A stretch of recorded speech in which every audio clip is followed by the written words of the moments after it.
नमस्कार, जेके चैनल देख रहे हैं आप सब और मैं हूं आपके साथ पल्लवी चौहान। एक मुद्दा पिछले कुछ दिनों से बहुत गरमाया हुआ था और बहुत बार हमें ये सुनने को मिला कि अगर हम बात कर रहे हैं national federation of the blind Jammu and Kashmir, तो उसमें हमें ये देखने को मिला था कि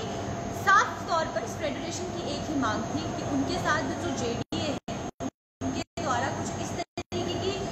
बहुत बार नाइंसाफ़ी की गई और अब भी एक ऐसा ही मामला सामने आया जिनको लेकर उपराज्यपाल की तरफ भी उनको जाना पड़ा, उनसे भी बात करनी पड़ी, उनसे भी जो है आह्वान करना पड़ा कि उनको इस पर पूरा इंसाफ मिलना चाहिए। पूरा मामला क्या था हम उन्हीं से जानेंगे। पहले तो हमारे साथ यहाँ पर सर ज्वाइन कर चुके हैं, तो पहले सर मैं जानना चाहूँगी कि ये जो पूरा मामला था या हमें हमारे दर्शकों को एक बार ब्रीफ में बताएं। मैं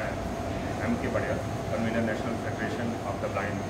JNK की ओर से और हमारे संगठन के माध्यम से ही वो साइडलेस गर्ल्स का स्कूल जो रूपनगर में है वहाँ चलता है। जैसा आप जानते हैं कि कुछ दिन पूर्व जो है वो एक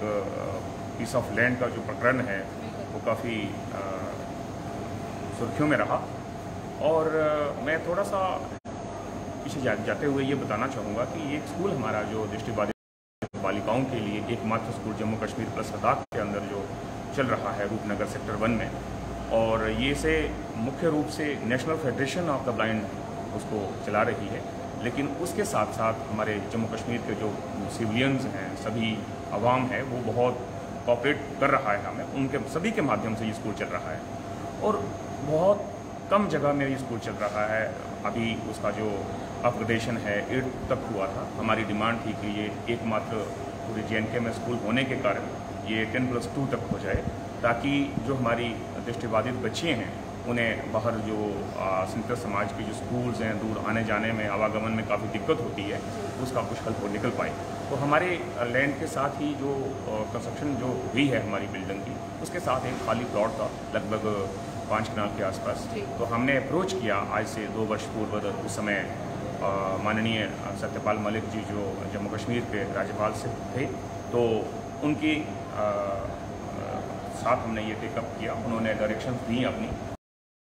और ऑलमोस्ट हमारा जो पीस ऑफ लैंड जो है वो हमारे फेवर में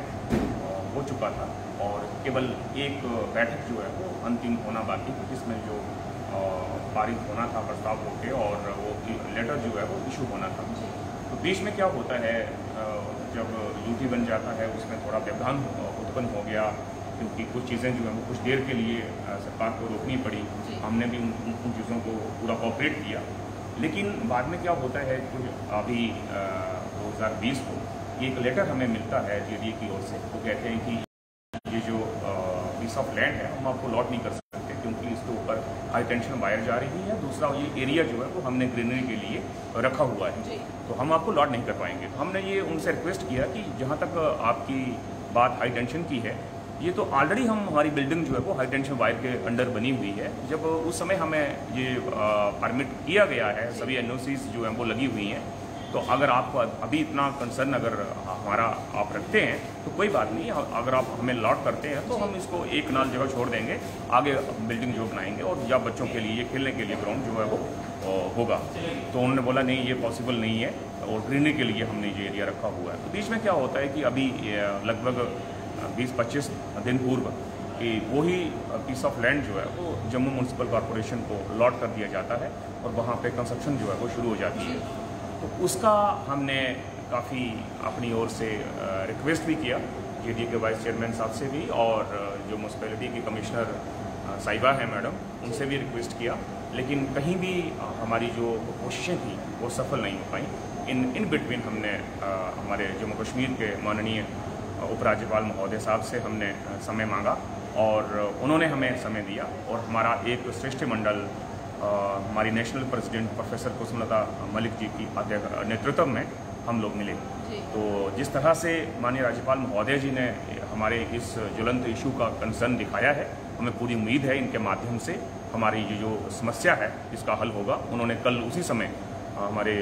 JDA के वाइस चेयरमैन साहब से निर्देश दिया कि इनके जो मसला है ये तुरंत इसको सुलझाया जाए, और अपने वाइस चेयरमैन JDA के जो हैं उन्होंने भी शाम को हमारे उस भूमि के पास आकर पूरा निरीक्षण किया और आश्वस्त किया है कि कोई बात नहीं, जहाँ तक हमसे संभव हो पाएगा ये पीस ऑफ लैंड जो है वो आपको लॉट करेंगे। दूसरा मैडम एक बात ये है कि हालांकि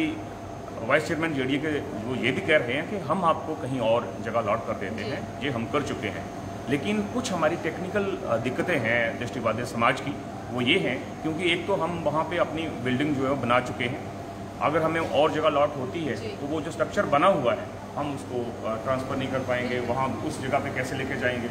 दूसरा, कहीं अगर आसपास और जगह हमें मिल भी जाती है 1 किलोमीटर के अंदर या आधा किलोमीटर के अंदर, तो तब भी बच्चों को लेके जाना और आना उसमें हाई रिस्क भी इन्वॉल्व रहता है और एक मतलब बहुत दिक्कत रहती है। तो हमने ये रिक्वेस्ट किया है राज्यपाल महोदय साहब से भी और जेडीए के वाइस चेयरमैन साहब से भी और म्यूनसिपैलिटी के जो कमिश्नर साहिबा हैं, जो अन्य पदाधिकारी हैं इस डिपार्टमेंट के, उनसे हमने ये रिक्वेस्ट किया है। कोई बात नहीं, जाने अनजाने में कुछ चीज़ें कुछ हो जाती हैं, अभी भी बहुत सा उसमें गुंजाइश है, इसको रेक्टिफाई किया जा सकता है, क्योंकि पशु देखभाल केंद्र जो आप बनाने जा रहे हैं वहाँ पे एनिमल शेड्स के रूप में, एक तो वहाँ इतनी खास ज़रूरत नहीं है, अगर है भी है तो इसको कहीं भी स्थानांतरित किया जा सकता है, कहीं 2 किलोमीटर दूर, 1 आधा किलोमीटर दूर, क्योंकि अभी वो सिर्फ बाउंड्री वॉल ही उन्होंने बनाई है। तो जबकि वो जगह अगर हमारे बच्चों को मिलती है तो हमारे बच्चे जो हैं वो एक तो हमारा जो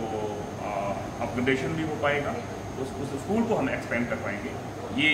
एक मतलब इशू था जो कि माननीय राज्यपाल महोदय ने बहुत